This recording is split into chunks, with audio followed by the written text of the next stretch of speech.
बता दें, ईरान को लेकर ट्रंप का अब नया बयान सामने आया है। ईरान पर क्या करना है ये मैं ही तय करता हूं, ऐसा कहा है डोनाल्ड ट्रंप ने। ईरान ने 800 लोगों को फांसी देने से रोक लगाई है और ईरान में हिंसक प्रदर्शन का दौर जारी है। आपको बता दें, इसी दौरान ट्रंप की ये बात सामने आई जहां पर उन्होंने कहा कि 800 लोगों को फांसी देने से रोक दिया गया है।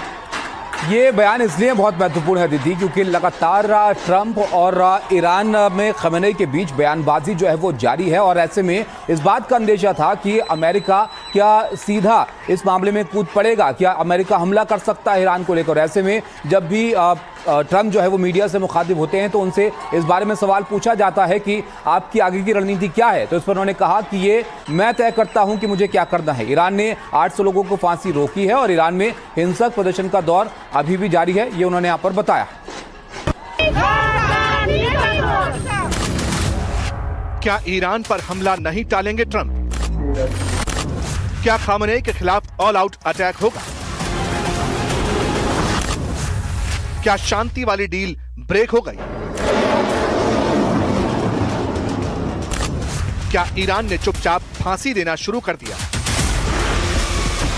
ये वो सवाल हैं जिसने एक बार फिर ईरान और अमेरिका के बीच जंग की बातों को हवा दी है। जो डोनाल्ड ट्रंप कह रहे थे कि सब कुछ ठीक हो रहा है, ईरान में फांसी टाल दी गई है और हिंसा पर रोक लगाई जा रही है, अब उन्हीं का एडमिनिस्ट्रेशन ये कहता है कि ईरान के खिलाफ सारे विकल्प खुले हुए हैं। ईरान के खिलाफ जोरदार हमला हो सकता है। ट्रंप बातें नहीं करते, एक्शन लेते हैं।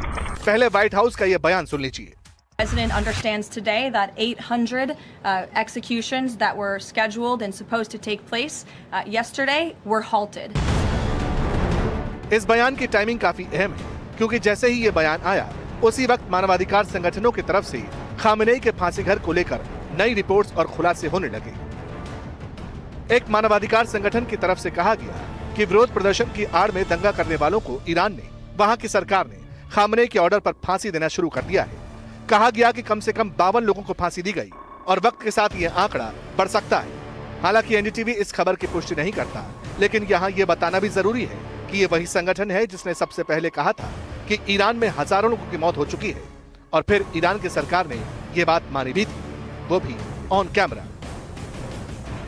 शहीद और वेटरन्स अफेयर फाउंडेशन के चीफ ने अमेरिकी और इजरायली एजेंटों के जरिए किए गए आतंकी हमलों में शहीदों की बड़ी संख्या का जिक्र करते हुए कहा कि 2/3 से ज्यादा पीड़ित शहीद हैं, जिनमें सुरक्षा कर्मी भी शामिल है। लेकिन अब बात जंग की हो रही है, क्योंकि ऐसा लगता है कि ईरान ने अमेरिका से किया अपना कमिटमेंट तोड़ दिया है और दूसरी तरफ ईरान से एक बार फिर ट्रंप को धमकी देने वाली बातें कैमरे के सामने यानी ऑन रिकॉर्ड सामने आ रही हैं। इस बार रिवोल्यूशनरी गार्ड के एक अफसर ने कह दिया कि अगर ट्रंप नहीं माने तो हाथ काट दिए जाएंगे, अमेरिका को भारी कीमत चुकानी होगी। हम सऊदी अरब, यूएई, बहरीन, कतर, तुर्की और इराक के साथ भाईचारा और दोस्ती बनाए रखेंगे, लेकिन इन देशों में स्थित आपका कोई भी सैन्य बेस सुरक्षित नहीं होगा। हम सलाह देते हैं वापस चले जाएं, इससे आगे न बढ़ें। अब ट्रंप बार बार कहते हैं कि उन्हें ईरान की पल पल की रिपोर्ट मिल रही है। जाहिर है उन्हें इस बयान की रिपोर्ट भी मिली होगी, लेकिन सवाल है कि आखिर खामेनेई के पास इतना कॉन्फिडेंस आया कहां से? वो किस बिना पर ट्रंप के साथ जंग की तैयारी की बातें कर रहे हैं? तो इसका जवाब है पुतिन। दरअसल रूस और ईरान एक दूसरे के दोस्त हैं और ये दोस्ती ईरान ने यूक्रेन युद्ध में निभाई भी है। विशाल हमारे साथ जुड़ गए हैं ताजा अपडेट के लिए। विशाल, ट्रंप जिस तरह की बातें कर रहे हैं, एक तरफ वो इस बात की भी संकेत दे रहे हैं कि नजर उनकी बनी हुई है, दूसरी तरफ हमले के सवाल को टालते हुए भी नजर आ रहे हैं। क्या संकेत वहां पर वो देते हुए दिख रहे हैं? देखिए, आधिकारिक तौर पर तो अभी तक ट्रंप ने बताया नहीं है कि वो एग्जैक्टली क्या करने वाले हैं। जो एक स्ट्रेटेजिक एम्बिग्यूटी का उनका जो एक होता है कि वो अलग अलग स्टेटमेंट अलग अलग जगहों से वो दिलवाते हैं अपने ऑफिशियल से, अपने नेताओं से, जिससे होता क्या है कि कंफ्यूजन का माहौल क्रिएट होता है। हम लोग बात कर रहे हैं कि आखिर क्या होगा, लेकिन इस बीच में वो कुछ ऐसा कर देंगे जो कि बिल्कुल सरप्राइजिंग होगा। जैसा कि हमने पिछले कुछ महीनों में देखा है कि अचानक से वेनेजुएला पे हमला हो गया था, जो कि किसी ने नहीं सोचा था। तो क्या होगा ये बोलना मुश्किल है, लेकिन अभी जो रिपोर्ट्स बता रहे हैं वो ये बता रहे हैं कि जो नेतन्याहू और अरब नेशंस का जो कोalition है, सऊदी अरेबिया, इजिप्ट, इन सभी ने मिलकर के ट्रंप को कन्विंस कर लिया है कि अभी अटैक करने की जरूरत नहीं है ईरान पे, क्योंकि अगर अटैक करेंगे तो काफी समस्या बढ़ सकती है।